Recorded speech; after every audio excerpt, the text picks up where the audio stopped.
বৈষম্য দূর করে দেশে সাম্যের বাংলাদেশ গড়ার আহ্বান জানিয়েছেন স্থানীয় সরকার মন্ত্রী মির্জা ফখরুল ইসলাম আলমগীর।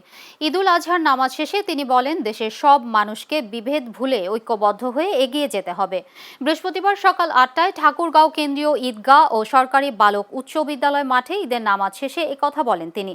মন্ত্রী বলেন, আজকের দিনে সারা বাংলাদেশের মানুষের কাছে একটাই আবেদন, সবাই বিভেদ ভুলে গিয়ে ঐক্যবদ্ধ হয়ে এগিয়ে যায়। ত্যাগ স্বীকারের মধ্য দিয়েই মানুষ প্রস্তুতি গ্রহণ করে। এ সময় তিনি আরো বলেন, দেশের দুস্থ ও দরিদ্র মানুষ দীর্ঘদিন ধরে বৈষম্যের শিকার। সেই বৈষম্য দূর করে একটি সাম্যের বাংলাদেশ নির্মাণ করাই বিএনপির লক্ষ্য। এ সময় উপস্থিত ছিলেন জেলা প্রশাসক মোহাম্মদ রফিকুল হক, ঠাকুরগাঁও বিশ্ববিদ্যালয়ের উপাচার্য অধ্যাপক ইসরাফিল শাহিন ও পুলিশ সুপার বেলাল হোসেন সহ অন্যান্যরা।